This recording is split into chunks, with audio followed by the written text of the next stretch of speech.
할렐루야, 반갑습니다. 하나님께서 오늘도 우리에게 복되고 귀한 날 허락해 주셨습니다. 오늘도 주님 안에서 사랑하며 주님 안에서 서로 교제하며 믿음으로 함께 동역하는 우리 모두가 되기를 간절히 축복합니다. 하나님께서 오늘 우리에게 주신 말씀은 로마서 16장 16절에 있는 말씀입니다. 너희가 거룩하게 입맞춤으로 서로 문안하라.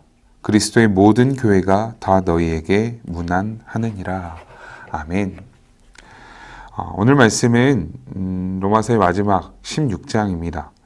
바울 서신의 특징은 뒷부분의 마지막으로 하고 싶은 말들을 한다라는 것이 있습니다. 이곳에서는 바울이 함께 사역했던 이들, 그리고 성도들에게 문안 인사를 하는 내용들이 있습니다. 다시 말해서 함께 사역하고 동료로서 지낸 이들에 대한 이야기가 나왔다라는 것이죠. 바울도 하나님의 사랑을 받고 하나님의 부르심을 받고 너무나도 귀한 사역을 했던 사람이었습니다. 이런 바울도 하나님께서 붙여주신 너무나도 많은 동료들이 있었습니다. 그렇다면 여러분들은 어떻습니까?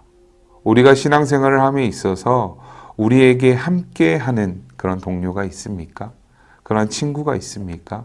믿음의 동역자가 있으십니까? 너무나도 귀합니다. 너무나도 소중합니다. 왜냐하면 사람은 혼자 살아갈 수가 없고, 그리고 어떠한 일을 함에 있어서 누군가 옆에 있거나 누군가 돕는 이가 있다는 것은 그 사람이 무언가를 하기에 있어서 너무나도 귀한 역할을 해주기 때문에, 함께 갈 수 있는 힘이 되어주기 때문에 그렇습니다. 신약 성경에 그래서 이와 같이 바울 혼자 사역을 한 것이 아니라 바울이 목숨을 바쳐 하나님의 말씀을 전하고 하나님의 일을 하면 할수록 자세히 살펴보면 그 옆에 너무나도 귀한 도움을 주는 이들이 등장한다는 것이죠. 그를 위해 많이 수고하고 함께 고생하였고 감옥까지도 같이 가준 이들이 있었다라는 것입니다. 여러분 옆에는 누가 계십니까?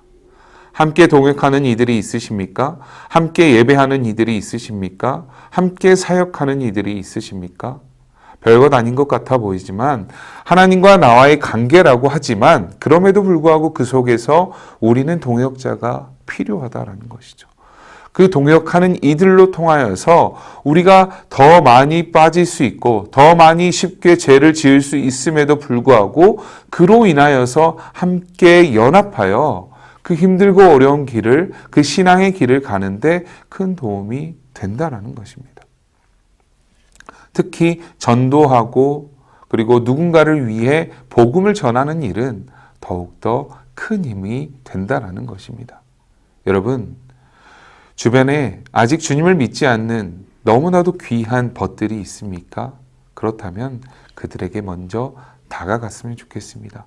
복음을 전하고 그들과 함께 이 세상을 살아가고 즐거울 때만 찾는 것이 아니라 정말 하나님의 그 진리이신 그 진리를 따라서 우리가 온전히 복음 안에서 믿음 안에서 살아가게 될 때에 그 관계가 더욱더 크고 놀라웁게 형성된다라는 것을 꼭 느끼셨으면 좋겠습니다.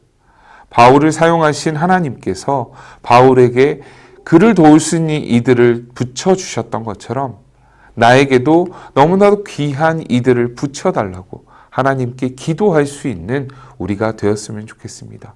또 교회에서 함께 동역하는 이들과 함께 연합하여서 하나님의 사역 가운데 기쁨으로 다가서는 우리가 되었으면 좋겠습니다. 그때에 더 큰 시너지가 되어서 주님의 은혜를 향한 그 발걸음이 우리 가운데 임하게 될 것입니다. 그렇게 하나님의 일하심을 경험하는 우리 모두가 되기를 간절히 축복합니다. 함께 기도합니다. 사랑해 주님 참 감사합니다. 바울을 통하여서 봅니다. 주님께서 동역자를 보내주셔서 정말 될 수 없을 거라 여겼던 그 일들을 행하시고 또 이끄셨던 것처럼 우리도 주님 앞에 신앙생활하며 주님 앞에 나아가게 될 때에 우리에게 동역자를 붙여주시고 하나님을 향한 그 길 가운데 외롭지 않도록 그리고 결코 두려워 떨지 않도록 우리에게도 귀한 기도의 용사를 그리고 믿음의 용사를 함께 할 수 있도록 주님 인도하여 주옵소서. 모든 것은 주님께 있습니다. 주님의 손에 있습니다. 주님의 그 계획 가운데 있사오니 우리를 들어 사용하여 주시옵소서. 감사합니다. 사랑하신 예수님의 이름으로 기도합니다. 아멘.